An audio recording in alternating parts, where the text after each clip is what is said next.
because they got dominion over the land. So I can be in a dead area and life just start coming up, sprouting up, because I'm being obedient to the law. This book is a book of laws, do's and don'ts of how to operate. And then it tells me that with the warranty that comes with it, along with that guarantee that we stand by our product.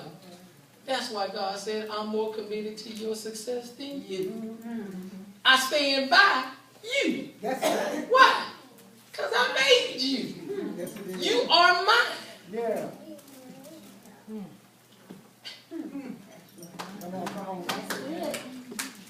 You, I don't care what you did, you still his.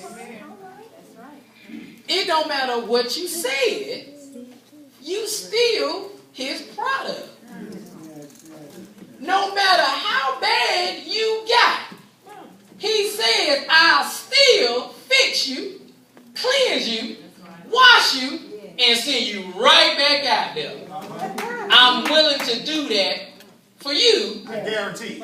But for my name. I like what Moses did with the children of Israel. God had got mad with it. God said, 10 times, Moses, they don't win against me. I'm sick of them. You know what I'm going to do? I'm going to kill them all. I'd rather kill them all and start all over again. Moses said, well, now, God, you can do what you want to do. But now you got to remember something. If you get back to Egypt, that you killed them out here in the wilderness. Oh, God, it might get back to the Egyptians that, God, you might have not been the baddest God you said you was. And now your name going to be tarnished. God said, whoa. Didn't think about that. Can't remember the name of it.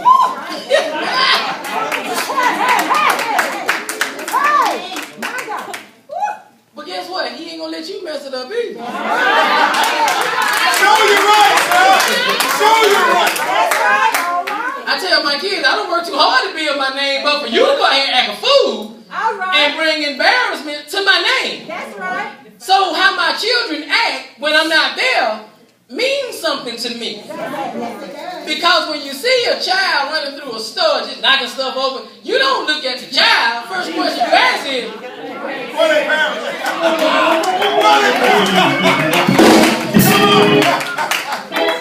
Show you right, sir. who let you go out here acting like this and ain't brought you into control, submission?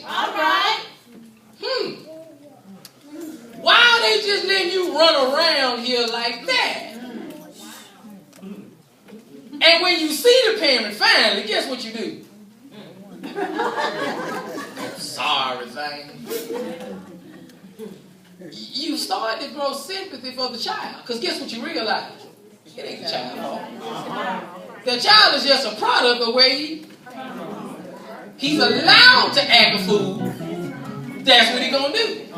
But don't get mad when you go ahead acting a fool and God has to come and put the belt on you. Me too. I get a whooping. I get a lot of them, trust me. Because I'm always doing something. Well, the greater the call. To whom much is given, much is required. So for the higher you go up with God, then the more access people are going to have to throw those darts at you. But when you know who you are, and you know who you are, you don't allow those things to faze you anymore. So a doctor's report doesn't mean anything to me. He's reading me out his book. But you got another book. I'm going to read to him what my book says. Who's reporting? My book says that I'm the head, that I'm above. You have it in your possession. Yes. Thank you, Lord. The functioning of a thing is already built in it. Success is already in it. When they built it for success. Amen. Amen. But what you have to, Tammy, what's your favorite drink? My favorite Drink. drink? Beverage of choice. Coke. Coke. Okay. What about your car? What does your car drink? Yes. What would happen if you tried to make your car drink what you drink? It's not going to operate properly. Why? Because that's not what the manual calls for. Oh. So for you to go out there and go start pouring Coke in your gas tank, you could cause the car to malfunction and break down. Because you're trying to force your manual On my car. on that car when now the car's already been built and already been said that it wants this. It needs this. Put anything other than this in this car, guess what they'll promise you? It's not going to work. How many of us have been trying to force things in us, on us, with us, that they ain't attached. They're not built in. You know what I love about these instructions? It's the same thing with your car. I don't have to pray when I go out there and crank my car up. Because if I use the operations, I don't need the prayer. It tells me it runs off of unleaded fuel. All I need to do is put unleaded fuel in there. Guess what? I have a confidence that every time I get in it and turn that key, it should crank up and it should take me where I need to go. As long as I keep giving it What's required? what's required. But just because it needed gas today doesn't mean that it's going to need gas tomorrow. Tomorrow it might need transmission fluid. Then the day after that it might need oil. Then the day after that it might need some coolant poured in it. But now you have to know how to maintain that car for success. When you start letting things slip on it, guess what starts? Oh, so you can't just read the manual and then just go on about your business. Sometimes you got to come back to it. You got to come back and kick the tires a little bit. Check your dipstick. Go in and have it serviced. What is the servicing for? To keep it running. You got to come back to the Word and get your servicing. Anytime you pour out, you got to go get back in it. He says, if I be in you, but now there's another process. You got to make sure you in me. Show you right now. See, we just know God in me. That's good. But where you at? Because see, you can't operate in a half. He said, because if you break one of them, you just broke all of them. So now you got to make sure that, yeah, God, you in me. But let me make sure I'm in you. Now, when we move as one. I move when you tell me to move. The steps of a good man, or ordained, or ordered steps. That means I don't go where I'm not supposed to go. I don't argue with you. I don't fight with you. Why? Because I submit to the rules in the book. Told you success is easy. Read the book. Simple. Read the book. How much time do you spend reading about you?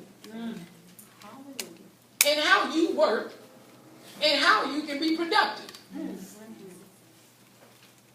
You broke because you want to be. You sad because you choose to be. You're not having any peace because you didn't want it. Choose you this day.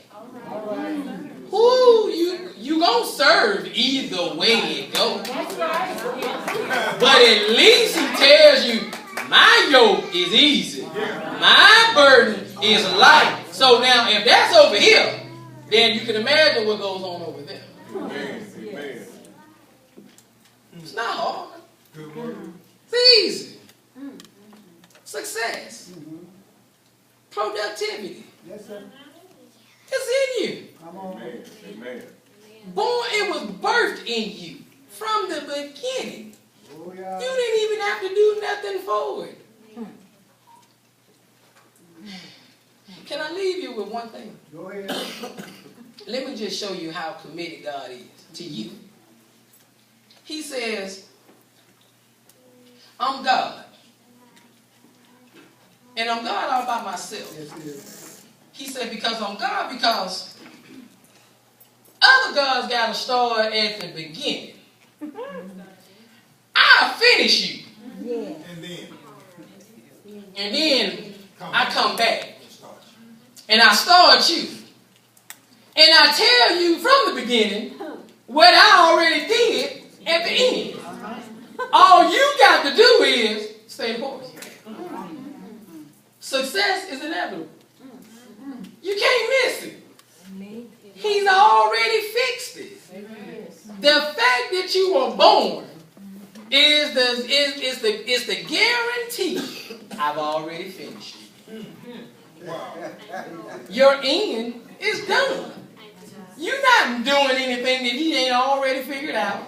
Already, his omnipotence has allowed him to go ahead and make all the decisions that we were going to make and still get us to a desired end. And he says, I know the plan that I have for you. Plans to prosper you.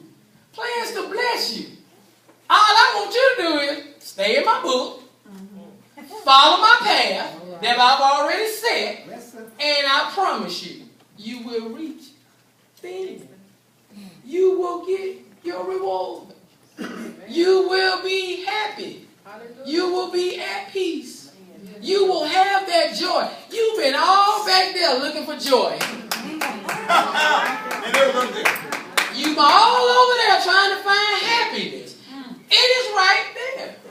You've been all over there trying to find something to love. And he said, I'm going to come back to you first. Love. I loved you before I even created you. I knew you. You were fearfully and wonderfully made by me. And the fact that I made you, automatic. Because the beautiful thing about an artist is that they're finished before they start. The moment they pick up that brush or that pencil or that chisel, they're done here. All they're going to do now is just manifest what they got here and put it where you can see it. Well, God said, I've already finished you. All right. You're done. Yes, sir. That place that I got for you, I've created a table and I've set it in the midst of your enemies. Wait a minute, God, why would you put a table for me to eat? Right, because I want to show you how bad of a God I am. I will sit you around folk that can't stand you. And I tell you, sit down and eat. And they better not touch you. They can hate. They can throw stones. They can get mad. They can shoot darts. It don't matter. Because as long as I'm sitting where he told me to be, What difference does it make? and I'll be at peace with where he got me. You ever seen a tree getting up and walking down the street fussing because it can't get no water, can't get no sunshine? The tree just grow where it planted. All right. Y'all I miss it. got this. Go where you plant. Let me say it again. Go where you plant. A tree does not get up and uproot itself. The tree just says, if you plant me, I'm going to go. I'll grow right here. I'll take whatever little bit you give me and I'll make do with it until more comes. Sometimes the place that God sits us ain't always the place we like to be. Talk, preacher. Talk, preacher. But it don't matter. Just grow anyway. Just sit right here and do what he told you to do.